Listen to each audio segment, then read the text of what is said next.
Épître 13, 1716. Monsieur le duc d'Orléans, régent.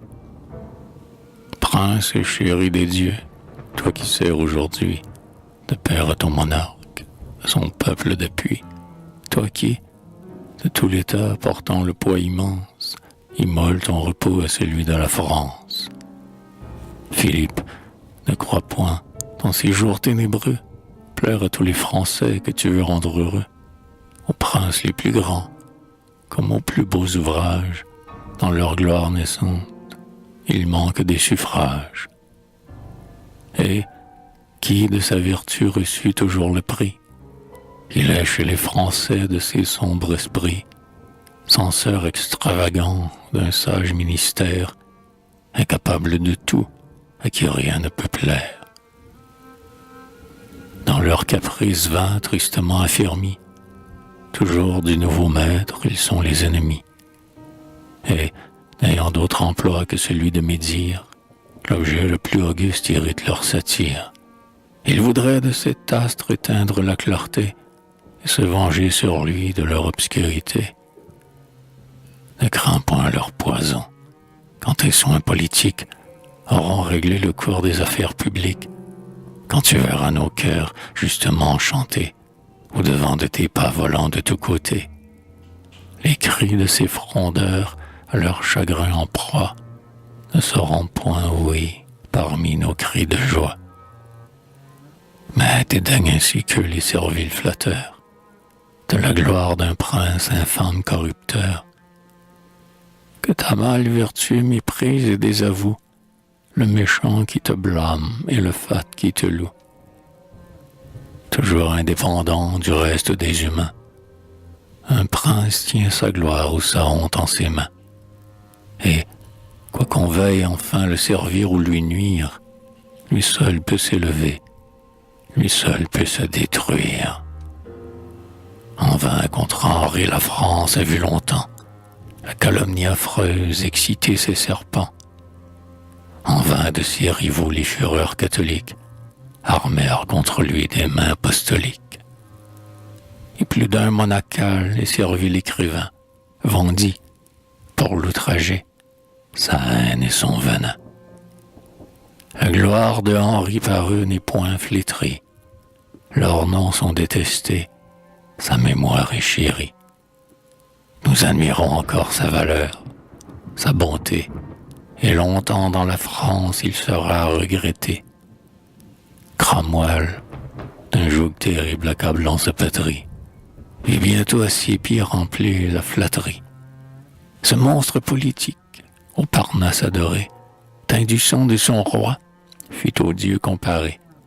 Mais malgré les succès de sa prudente audace, l'univers indigné démentait le Parnasse. Et de Waller, enfin les écrits les plus beaux, d'un illustre tyran n'ont pu faire un héros. Louis fit sur son trône asseoir la flatterie. Louis fut encensé jusqu'à l'idolâtrie. En éloge enfin le Parnasse épuisé répète ses vertus sur un ton presque usé. Et, lançant à la main la docte académie, l'endormit 50 ans par sa monotonie. Rien ne nous a séduit, en vain, en plus d'un lieu, sans hauteur indiscret l'ont traité comme un dieu. Quelque nom sacré que l'opéra le nomme, l'équitable français ne voit en lui qu'un homme. Pour élever sa gloire, on ne nous verra plus dégrader les Césars, abaisser les Titus.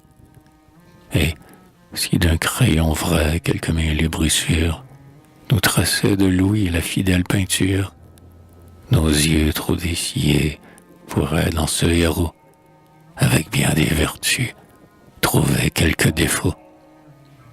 Prince, ne crois donc point que ces hommes vulgaires, qui prodiguent aux grands des écrits mercenaires, imposant par leurs vers la postérité, soient les dispensateurs de l'immortalité.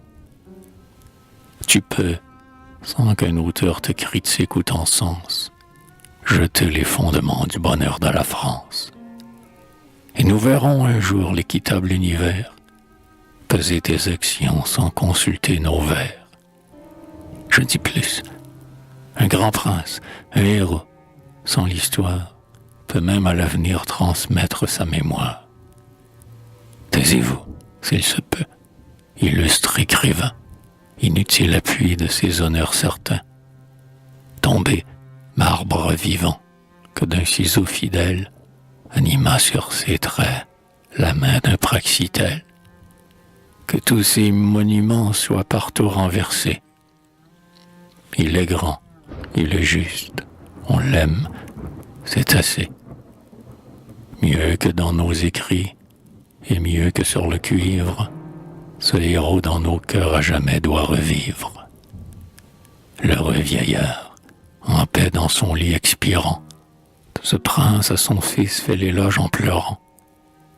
Le fils, encore tout plein de son règne adorable, le vante ses neveux, et ce nom respectable, ce nom dont l'univers aime à s'entretenir, passe de bouche en bouche au siècle à venir. C'est ainsi qu'on dira chez la race future, Philippe eut un cœur noble, ami de la droiture, politique et sincère, habile et généreux, constant quand il fallait rendre un mortel heureux. Mais résolu, changeant, quand le bien de l'Empire, au malheur d'un sujet le forçait à souscrire. Affable avec noblesse et grand avec bonté, il sépare l'orgueil d'avec la majesté. Et le dieu des combats et la docte Minerve, de leur présent divin le comblait sans réserve. Capable également d'être avec dignité, et dans l'éclat du trône et dans l'obscurité. Voilà ce que de toi mon esprit se présage.